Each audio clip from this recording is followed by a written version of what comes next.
Welcome to this beautiful platform. We are talking to young women who are determined to change their communities. These wonderful young women have started their own initiatives with nothing but aiming to change their communities. Through determination and proper mentorship, we believe that they are going far.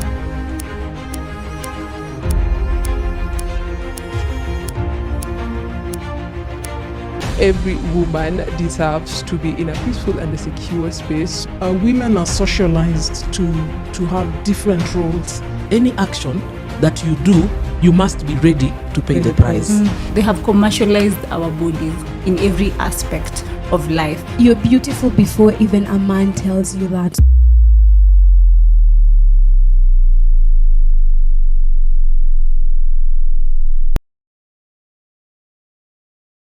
Hello, welcome back to the Passing the Baton podcast. This is where we speak everything women. And today we will be speaking money and women. I know, interesting conversation, yeah? So with me, I have amazing entrepreneurs with me and women who are big on money. Msiwaone hivi, yeah? Kindly allow me to ask them to introduce themselves. And we will start from the lady in green. Please tell us who you are and what you do. And what about money? Hello, everyone. My name is Esther Msavi. I'm here today to introduce myself as an entrepreneur in the community. My business, basically, I'm dealing with peanut butter products. And I love being in business because I need my own money. I need to be independent when it comes to financial, because I know I'll have my voice and I'll make my own decision, and I will have escaped from gender-based violence, especially domestic violence, where women are being beaten or being violated when they ask for money to pay for things in the family, especially when they're asking money for education, when they're asking money for food, for clothing, for everything in the house. And if you're not contributing towards the rent, for sure, you are not a person in that house. That is why I decided to be in business, to have my own money. Thank you. Yes. Thank you for having me. My name is Dina Uragai. I'm a social justice activist, a women's rights advocate, and a mental health champion. I'm also a certified clinical counselor. And I'm happy to be here. And I'm happy to be discussing this very important topic of finance and women. Awesome. Yes. Hey, I'm Hadija Suleiman Mahmoud. I'm a tech galley, a tech enthusiast dedicated to using technology for social impact. I'm an advocate for girls and women's rights, their empowerment, their financial literacy, and I'm also a mentor at Polycom Girls and an entrepreneur. Awesome. Would you tell us what you're doing matters entrepreneurship? So I own a business, a cosmetics and beauty products business. Great. Yes. On to our icebreaker. If financial independence was to be a recipe, what would it be? I'll start with Dijo. I can go first. If it was a recipe, it would be pilau, and not just any regular pilau. Pilau on special occasions like Eid. Because, being financially independent feels good, just like the food on special occasions. Sio pilau ya inaitwangaje? What is this sauce? Pilau njeri? Yeah. No. Okay. Pilau on special occasions. Nice. Si pilau imepikwa. What is this? Tomato paste. They say pilau ya tomato paste si pilau. Yes, si pilau. Okay. Yes. Mine would be carrot cake with ice cream on top. Okay. Yeah. Okay. And why? Because being financially independent is liberating. It's freeing. It's sweet, and it's also, the icing shows it's calming, yeah, and gives you confidence. Yeah. Awesome. As for me, I'll go for fish and rice or ugali, or sometimes I'll go with my cravings of the day, because I have the power to buy what my heart wants. Yeah. Nice. Maybe another one. What's the best financial advice you've ever been given? I've received so many financial advices. The best one that stood out for me is to invest my money, not just keeping my money in the bank. But I learned how to invest my money. And right now, I'm in the process of applying with the ICA Lions. Oh. Yes. Nice. Yes. Mine would be what you save today will save you tomorrow. So good. Mine is similar to hers. Whatever little you have, always ensure you put some portion for savings. It will always help you in the future. Awesome. And wanasemanga, the moment you save, the rain rains. Because they tell us save for the rainy day. Immediately, the rain starts. Yeah. So maybe we will just kickstart it with what are the implications of a woman not having their own money? Because yes, we hear maybe my husband will take care of me. Why do you think it's important for a woman to have their own money? Yes, Dina. I think first and foremost, the Bible says that money answereth all things. So money is a good thing. And in the right hands, money is a tool that can do a lot, not only for yourself and for others. And so it is important to have money. As I've said, money gives you choices. When you don't have money, you're forced to do things. But when you have money, you have the free will to do whatever you want. And so that is why especially it is important for women to have money, because when you look at even the lives of women as relates their bodies, as relates the work that they do, how they engage and interact with the society. When they don't have money, there are always violations. When you talk about gender-based violence as relates money and women, many women stay in abusive relationships because they lack the resources to start afresh. It's easy to tell a woman that why not just walk out?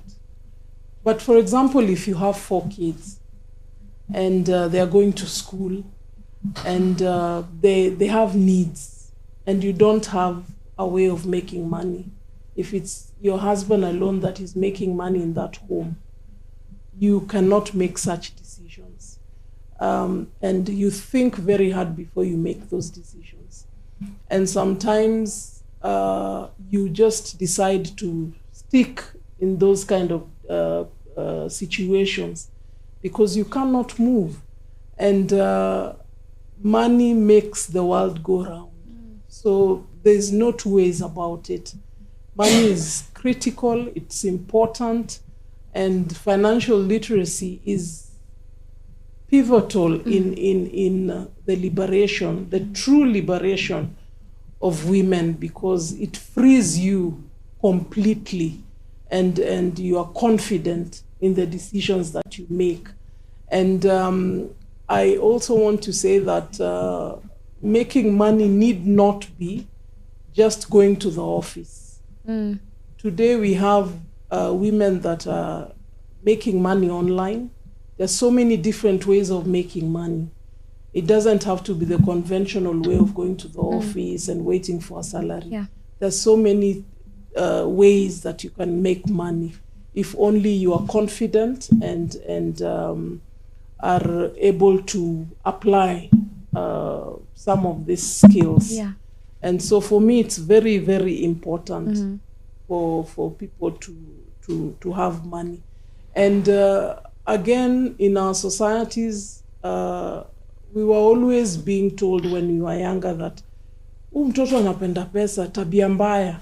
So that stigma has remained with most of us, that money is a bad thing, and you spiritually you're told that you cannot live or manifest what you don't embrace.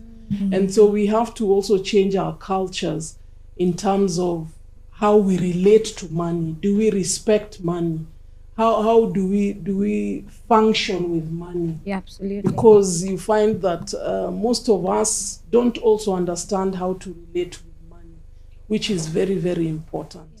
And so money is not a bad thing. I think it's very important for women and girls to have money because, as they say, pesa ni sabuni ya roho, you know. There's something about having money that makes you feel good, makes you confident in yourself, makes you have a voice, makes you take a step forward to becoming the best version of yourself, you know. And the implications of not having money for, I'll speak on young girls, it makes you get yourself into risky and sticky situations. Because we have, like, in our communities, we have some girls, because of lack of money, they enter into risky relationships because they need to get basic needs like sanitary towels, you know. So they get themselves into risky situations with men who have money so that they can be able to provide for themselves. But you see, if they have this money, then they're not going to put themselves in such situations. They're not going to put themselves in situations where they're going to be abused by a man. They're going to be ending up being murdered by their boyfriends, you know. So yeah, I think it's very important for girls, especially young girls, to try and get some money so that they can just accommodate their needs and what's the word? Support their lifestyle. Yes. Awesome. And did I know, I'm aware you were in the States at some point for school. What is the disparity? Look at the African girl and then the American girl. Would you say there's pretty privilege for matters race, like pesa? Like, how is it for them? Would you say ni system yetu inatufail? Ama, like, yeah. One thing I saw that's different there and here, you see with us, in most cases when we reach 18, our parents let us go. Because it's like, you're grown, you need to get your own money, you need to start supporting yourself. But with them, their parents are very supportive. Once they get to that age, their parents are still supporting them. Their parents are still paying for them. They're still getting things for them. But with us, we have to hustle. You have to hustle to get transport to go to school. If your parent is paying for your school fees, you have to get your own transport. If your parent is paying for your school fees, if you want to live outside, you have to get your own rent. So you see, it's very difficult for us. And that's why we get into things to get us money, and sometimes it's just dangerous stuff. Yeah. Dina, you as the voice of reason in this case, because you've gone ahead of us, yeah? Would you say there's a way, for example, now that Dijo is saying sometimes we get ourselves into things we really don't want to get ourselves in, but because Caesar needs what belongs to him, you can't go buy food with stones. You see, you need money too. Like, money informs a lot of things. Do you think as parents you have supported us enough? Because there's also the aspect of black tax, and we were talking about it the other day. Yeah. Where uko shule, at least you're just catching your breath, you've gotten your salary, and then now they are parents. How do you think that feeds into our liberation, financial liberation as young girls? First and foremost is the culture that I've spoken about, that money is a bad thing, yet it is not. And another thing is also the systems that she's talking about are systems that work to a large extent. And they have remedies to some of these problems. For example, in Europe, I have relatives who live in Europe, and at 16, a kid is given an apartment, an allowance to live alone. Is given an opportunity to live alone, something that doesn't happen in this country. You find that people in informal settlements, or even in the suburbs, for example, in Jericho, and I have nothing against Jericho, you find that a 44-year-old has built a mabati house just next to the compound that they were brought up in. That already shows you that socially there's something wrong. and the system has not taken care of it. But you see, in Europe, if you're given that opportunity at 16, imagine how, by the time you're 30, unless you're not serious, your knowledge of how to take care of yourself, or even knowledge of how to identify opportunities that can then make you even more secure, are easy. You're free to think on your own because you're on your own. You become independent very early, and there's also opportunities and avenues where there are places that you can get information about finance and things like that. And so for me, I think our systems need to work, because if my mom and dad are going to work throughout the day, and the resources are meager, by the time they sit you down and start telling you, "See, you do this and this," is very difficult. And that is why you find that the people that sort of get a footing, at least at a younger age, are people that their parents have influence, their families are exposed. It takes a lot for a Kibera kid or a Kawangware kid to reach that kind of maturity or security in terms of finances, because they don't have, even their own parents don't have that backing. So I think we are disadvantaged in that way, but with community and organizations like what Polycom does, are able to give the opportunity of financial literacy courses to people in the grassroots, and therefore at least make them aware that some of these things are happening, and so they're not like feeling like this is something out of this world. Yes, and maybe we'll just park the black tax conversation. I'll go to Essa and ask, Essa, do you think environment is a contributing factor to poverty, especially for women? Of course, yes. For example, women are, especially those in rural areas, they know this is where we are born, and our work is in the kitchen. Cultural practices contributes to that environment. So our place is in the kitchen. We are not allowed to go and look for money. It's the work for our husbands. If a woman tries to bring the money in the house, you'll have to explain where you got that money. This husband, particular husband, will not believe that you worked somewhere, you've earned that money. For him, he will believe you've gone to sell yourself. That is the term that they use. And you brought the money in the house. And another contributing factor, like in Kibera here, we have this community. I'm not going to mention the name. This community, they have those particular houses, those structures.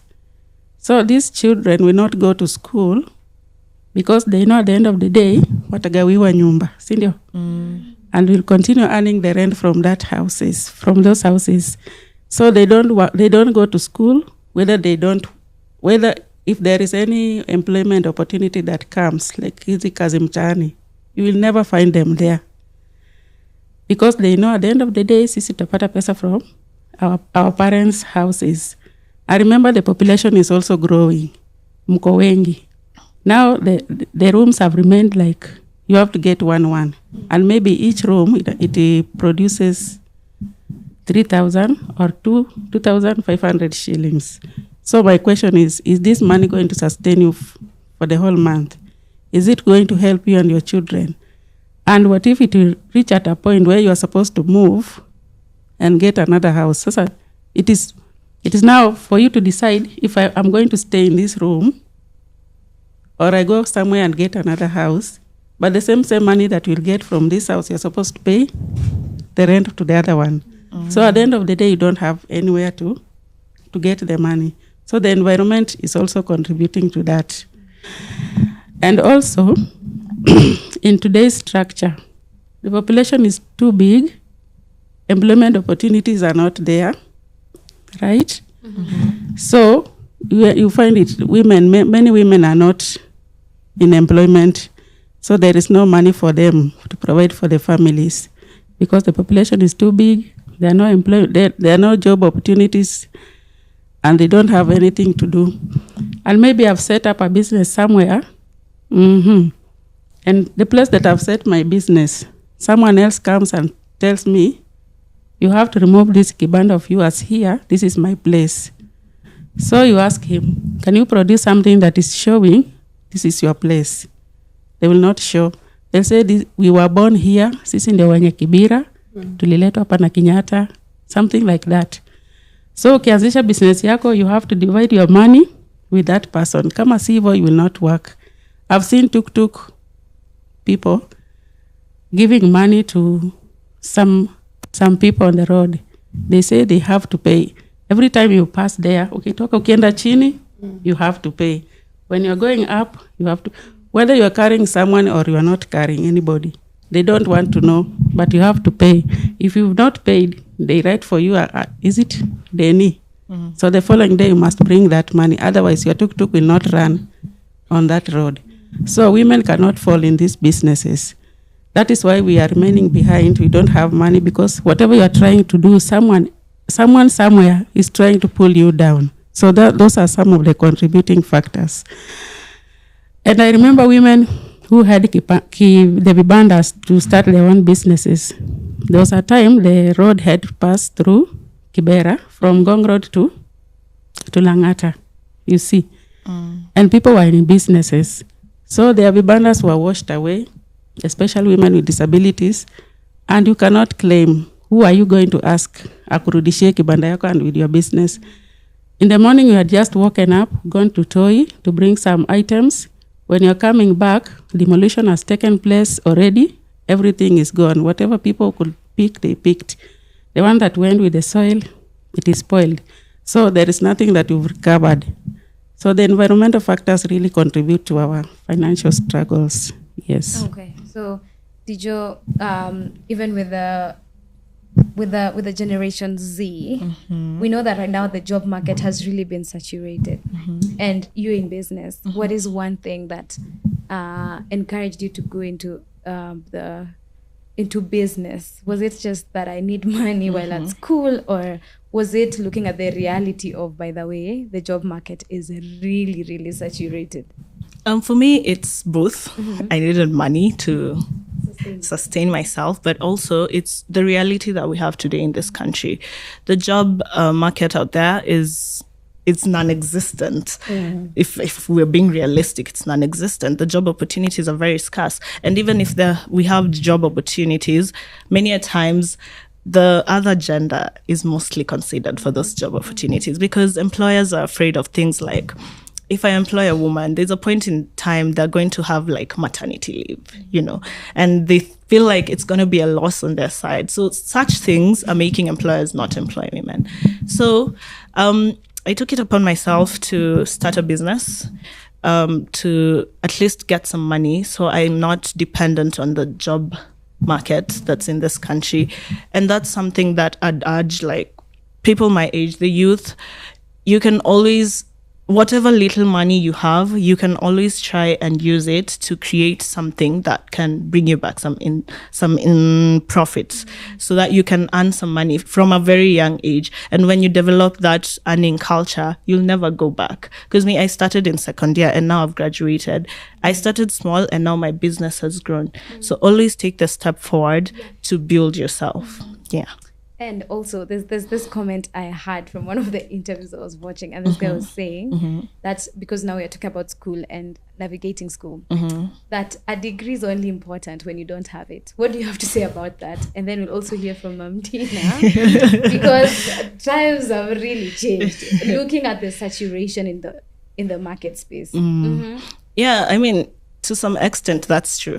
Because there's so many people sitting out there with their degrees, with their masters, with their PhDs, and they're only sitting at home with them. They don't have job opportunities. And because they were so focused in the education part of life, they're not even thinking outside the box so that they can get something else that's not related to their educational background to help them. And because, you know, the culture that we've been brought up to is you have to go to school, you have to graduate, you have to get a degree, and then you have to work you have to do a career based on what you've been educated on. And that's not the reality on this day. So you have to think out of the box, jump outside of your comfort zone and do something else as you wait to get a job.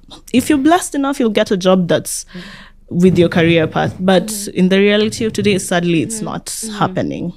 Mom Dina, my mom or my dad used to tell me, "Unajua wakati wetu, we used to walk with the lions, you know, we used to walk barefoot, we used to do this and that. 10 kilometers. Yeah, and then my mom would tell me that time if you graduated, it was not graduating, if you went to university, it was a big deal.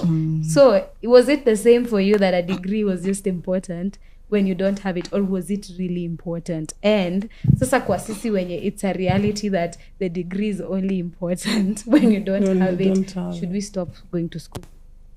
I think education is important, and at no point can we really say 100% that education is not important. But the reality on the ground now is that there are other ways, many ways that people can actually eke out a living without necessarily having to have attained a degree or having gone to school at a higher level. And that is where innovation comes in and creativity. And also that is where the government comes in, because even with innovation and creativity, for you to actually make money and really eke out a living from your talents and gifts, there has to be structures that help you do that.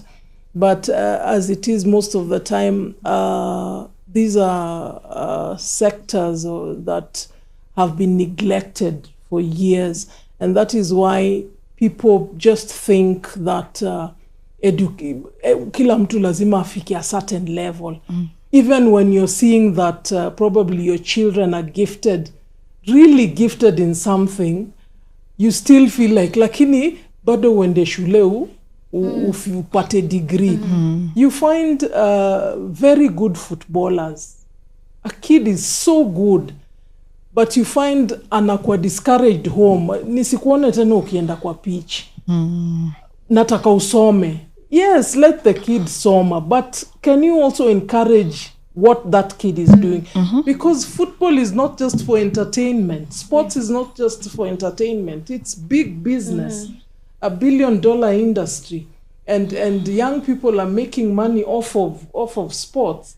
You see people like Akina Olunga and the rest, the Wanyama and the rest. They've made a life out of the talents. And so we have to also, as we push education, we also have to push the industry that is talent, and make sure that our children, if they're musicians, if they're photographers, there is a way that the system helps them to achieve their goal. Yes, it's good to have an education, but right now, even financial gurus, the Jeff Bezos of this world and the Musks of this world, they keep on saying that just come, we want to see what you can do. Yes. Yeah. But you see, as Africans, we are still stuck in vitabu and the accolades. Oh, you got a PhD. Yeah, you got a PhD, but you can't feed yourself. You get? Yeah. This kid can sing and can actually build a hospital somewhere. So I think culture is important in terms of changing our mindset. Yeah. Great. So it is striking a balance between education and mambo ya kipesa pesa. And for parents encouraging kids. If you have a beautiful daughter that has can be a model, why not? You can't tell the girl ati urembo. You can make money. God has given you so many gifts. Yes. Even beauty is a gift. Yeah. So there's nothing. What I'm catching is that there's nothing that is cast on stone. Matters making it. Matters just flying out. So yeah, I really love that. And for Esther, I know you're one quite learned human being. She's just humble, guys. I don't know also for your era, because again you've also gone before us. I don't know how it was. Was it that because maybe there's someone who's watching, they're like, okay, now I have the papers, now what next? Rather, how were you introduced to the corporate world? Or how did you introduce yourself? Were you the kinds who used to walk with Simbas as you're going to school? You walk how many 10 kilometers? Yes. During my childhood stage, I was taken from Shago to Nairobi. I went to Olympic Primary School. By then, people were paying school fees a lot of money. So my mom could not pay for me school fees, and he took me to another school in Mukuru, Kayaba. It was a free primary school for the vulnerable children. And I went to that school since class 4 to class 8. We used to walk, going to school and coming back. My mom, before she died, even my aunt, they did not allow us to sleep outside. Alikuwa natuambia hata kama kunanyesha mvua ya paka na panya, I must see you in this house. That is how it went until I completed my class 8. When I was in primary school, my girls used to come to Guadalupe Parish every Saturday to practice for mass. So I admired those girls wearing those uniforms. I said to myself, I must be in this school no matter what. So I worked hard and nikapita. During my selection of school, nilichoose my girls. Of course, nilipata barua yao. Precious Blood, Buruburu Girls. Can you imagine? I never attended those schools. I ended up in Kitui. Shule yenye hakuna hata maji ya kunywa ya kuoga. Sendusla Girls. Because my mom could not afford those schools. So, ikabidi tu niende. At the end of the day, I said to myself, shule ni shule, ni bidii ni mimi mwenyewe. So I completed. After that, sinikakaa nyumbani. Siwezi enda university. My dream school was University of Nairobi. Nikakaa tu nyumbani, nikakaa. Nikaanza kwenda hizi colleges za kusaidiwa. Hizi. So nikaenda tu. But I said to myself, one day I must go to university school. So when I got a job somewhere, nikaanza kujipeleka shule. That is Nairobi, University of Nairobi, parallel student. Mimi ni mzazi. I am a worker. I am a church member. Mimi naibanga kwaya, but zote nilizifanya. Nikaambia Mungu sitawacha kuimba because nishapata shule. You are the one who took me here and I must continue serving you. So nikamaliza nikakuja. In my mind nilikuwa najua when you finish school like this today, tomorrow you'll find a job. Before I entered the university schools, kazi zilikuwa tena mingi kabisa, but you don't have papers. So I knew when I go to school, nikitoka hivi tu nje, hapo kwa gate, nishapata mtu ananiitisha karatasi. Sikupata, imagine. Nikakuja sasa, nikajoin Polycom. Nikajiambia, badala kukaa tu nyumbani, I just go to volunteer somewhere. So I talked to one of the girls in Polycom, alikuwa anaitwa Bella. Bella kaniambia kuna Polycom hapa hivi, just come and practice what you are doing. Nilikuwa nimemwambia nilikuwa nimefanya project management. So I knew hakuna permanent job somewhere. Polycom is an organization na ina depend on well-wishers and projects. Project can come, mkuje mfanye na ishe, si ndio? Ikishaisha, you don't have a job. I remember me and Madam Jenny, tulikuwa hatuna project. The project yetu ilikuwa GCAP, people with disabilities. Wakati ilisha, I and Madam Jane hatukukuwa na kazi. Unaona? So we went back to volunteering. So in this era, there is no employment, no permanent employment. We have to stick kwa business. No matter what the challenges, continue doing our business, because at the end of the day, huwezi kosa kitu ya kukula. Yes, I know you might not have that big money, but you'll have some money to pay for your basic needs, and we'll have food on the table. So I'm urging women out here, even if you are employed or if you're still looking for an employment, just start on something. I've seen PhD students wanauza mayai huko nje, but si life zao zina thrive. Yeah, unapata mtu amejazanisha mayai hivi, he stands at the gate near a college or a primary school, na atauza mayai yake mpaka ishe. You and him, mwenye amekaa kwa nyumba, who is making money? Him, sindio? So all of us, let us get out, do something that will generate your income for yourselves. And then I'm also supporting your point. Parents, let your children go with skills. Tusiende tuna masomo. This beauty, hairdressing, plumbing, whatever and whatever. Those are the jobs that we have in the market today. If you're waiting to sit in the office, unless you wait for Honorable Atuoli to come out for you to go there, you wait for Raila to step down from vying for president, the way sasa wendo pigania uongozi, continue waiting. But if you are clever enough, use the skills, these small skills to generate income for yourselves. Yeah. Thank you. Nice. One of the things I know about poverty is that it does not matter how much learned you are, it has the ability to sap out confidence in you. Like, you'll be learned, but then you enter into a space where, I don't know if any of us qualifies as a Nipo baby. Nipo babies are people who wealth is passed down to. Generational like, wealth. Unaingia hapo una feel to, I can, like, I know what to say, I want to speak, but it saps the confidence out of you. So for me, in fact, money is a big thing for me. And maybe the next question would be, am I wrong to go into a space and say, what is in it for me? Because like, money informs everything. Am I wrong to come to a space, for example, Mam Dina, hi, I want to volunteer with you, but then what is in it for me? Is it okay to say that?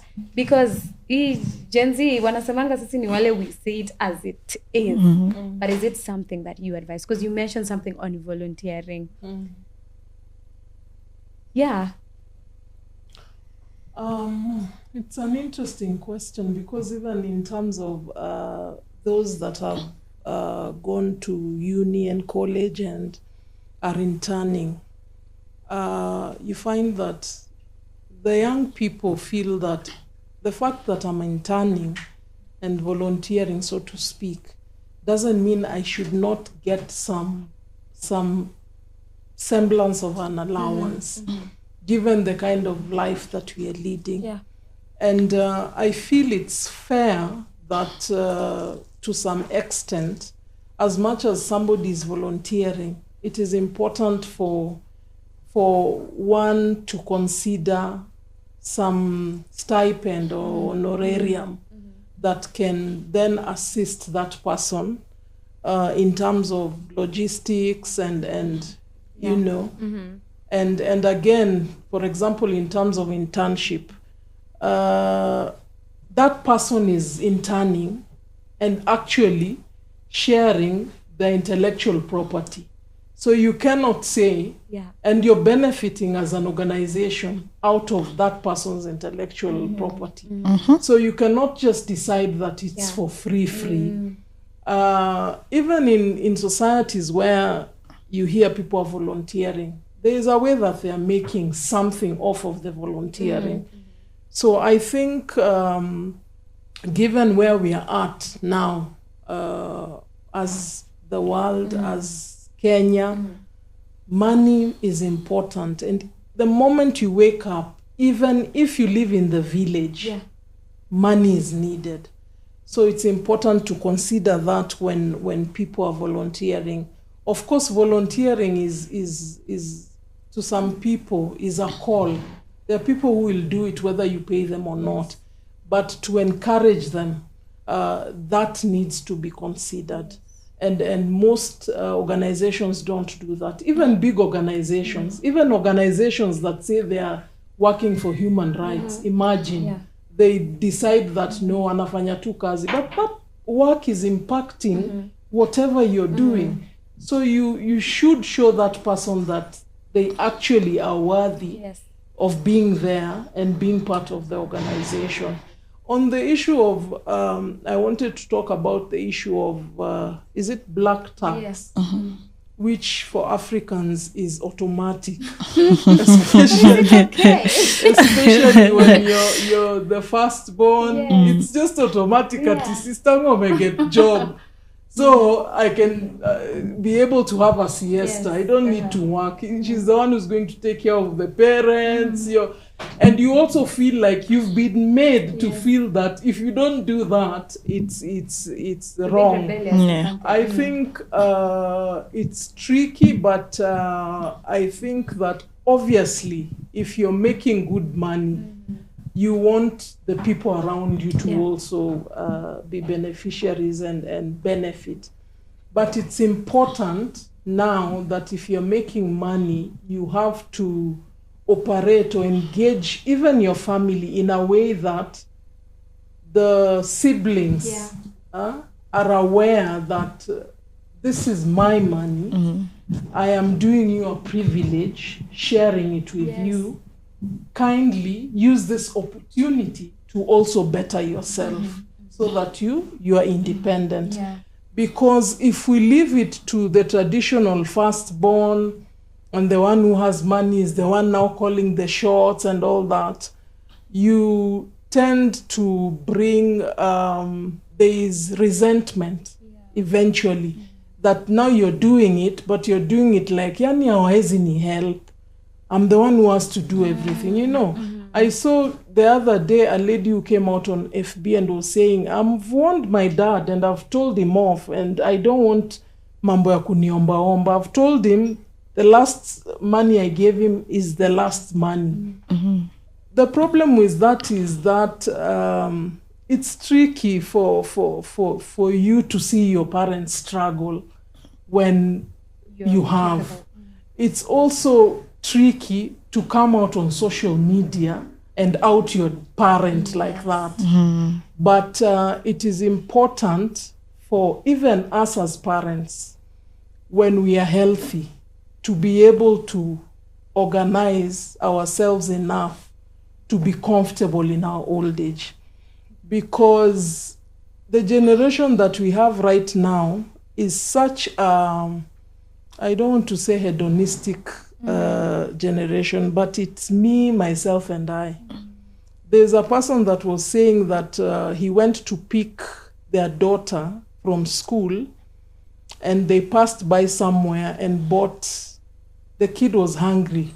She went to the super, bought something. The father is waiting in the parking lot. Akaingia na food zake, akaanza tu kukula. Buda na shidwa. Wameenda side za Thika Road. Na wametoka huku Catholic University. So wamepitia hapa nini super. The kid is just anapigia babake story akikula. So the dad reached home and was like, there's a problem. Yani hata hakuniuliza, Dad, did you have anything? Would you want to share what I'm having? Alikula kamaliza. That shows you, if we don't prepare ourselves as parents, we are going to be the last generation that takes care of our parents. Because this generation, as much as it is empowered, it is self-centered, which is problematic. But that now should inform us to make the proper arrangements that we take care of ourselves in old age. Maybe I just add something on the black tax. I think it's upon us, our generation, to end black tax.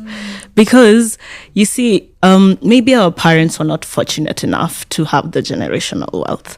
But you see, black tax is not happening to the wealthy kids out here. The kids that live in the wealthy estates, it's not happening to them because their parents have their own money. They're depending on themselves. But for those who come from a poor background, then definitely you're going to get money and you're going to have to help your family. You're inclined to support your family. But you see, if for us, our generation, we work hard, we put in the work, and we build the generational wealth for our kids, then we're going to definitely end this black tax. So it's upon us to break this generational barrier, this generational trauma, because it's very traumatic for those that are supporting their parents. Because if you're supporting your parents, then it's going to be very hard for you to build yourself and become what you, because now you have to help your family, and if you have a family, you also have to help your family.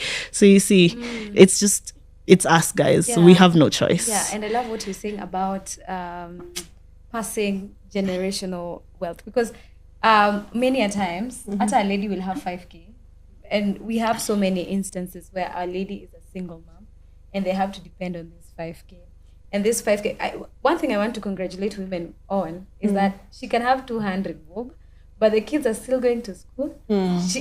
She forgets herself, yes. But imagine if it were the other way around. Now, she has proper money and then her kids are sorted. Wouldn't that be a plus for definitely this generation? Yeah, and I think that's why we're just having, I love that we are having such discussions at an early age, and it's beautiful that we are learning from you guys that it's important for a lady to have money. Yes, people might say, people might beg to disagree with me, but I feel like women are naturally caregivers. And when a woman is empowered financially, man, the country is going somewhere. An example I'll say, because maybe nitapingo waseme why. Mama yako akiwa harusi, yeye ndio ako caterer. What does she do, Dijo? Anabeba food analetea watoto home. Ama anakubeba mnaenda na wao kwambia nyuma ya tent pale kuna nini? Kuna nini? Soda. Nini? So by the time you're leaving there, imagine that's just with food. What about money? So viewers, this is why it's very important that we are talking about women and financial literacy. Like, by the way, ukiwa na do hadi hasira inaisha. Like, hata watoto wamezaliwa kwa pesa, then ipo babies. Like, hata kuchapa si ovyo. Unajua hii ingine mzazi amekasirika. Anakuchapa bure. Like, what? Ameona kikombe ni chafu anataka kupiga. And it's not their fault, truthfully. It's not their fault. So, I believe that will be it for us, and maybe I'll just want parting shots from us, or maybe you want to add on to something. Oh, maybe something we can just talk about is, now someone is like, mi niko na punch, Dijo who you're in business, and also Esther, niko na punch. What am I doing with punch? Maybe atasema, wacha nikule, tomorrow we'll buy Gen Z. Kesho, in fact, there's a Bible verse they use in their defense. That you know, the Lord says, let tomorrow worry about itself. But again, the same Bible says, a man without vision is dead. So Dijo, I have 500. What do I do? Or 200. You know, the problem with our generation is we have usijinyime ati unasave. That's the biggest problem we have. Exactly. But imagine if you have that 500 and you save it. Tomorrow you get another 500. You save it. You can do something with it. And even if you have that 500, you go buy nyanyas, vitungus, and you can put it outside somewhere kwa barabara and you sell it, you're going to definitely get a profit. And that's how you start a business. So the little money you have, either save or invest. Don't just use money aimlessly. Jinyime will save, please. Jinyime will save for tomorrow, because the drain will definitely come. Exactly. Yeah? And I think it's about respecting money. We don't know how to engage with money, and we don't respect money.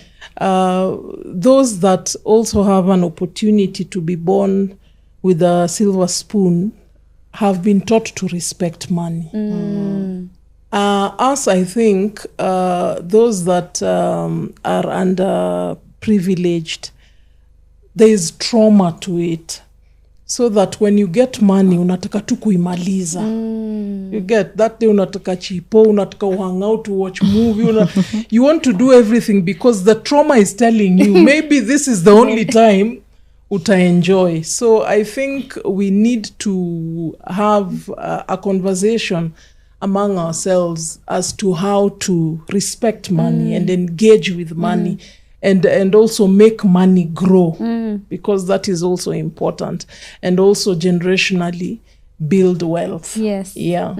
But as a parting shot, I would say that even as we make money, we must invest money back to ourselves and enjoy money. Yes, pay yourself. Yeah, these are not the days of having maploti mob. Yes. Alafu bado unapatikana kwa kiosku ukikunywa chai na mandazi. You're looking underdressed. You're looking sad, and you have all this wealth. Then your kids are going to get the wealth and finish it in 5 years. Oh, yeah. It's important, especially as women, that even as we make money, we go for spas. We go to the beach and hang out. We make sure we buy nice dresses. Yes, smell nice because it's good. Smell manners. nice, have good perfume, and just enjoy your money because you worked for it. That's for yourself. This thing of saying that you're happy being told that you're really working hard and. No, easy life is also there. Yes. That you've worked hard. Now it's time for you to enjoy. You've been in the grassroots for years, mentoring people, but you don't make time for yourself. It really is not right. Yes. You must enjoy yourself. So we want to see you more out there, sharing your photos in Dubai, enjoying yourselves in nice shopping shops. You've bought nice things for yourself, and just thank your body for the work that and service that it has given to you.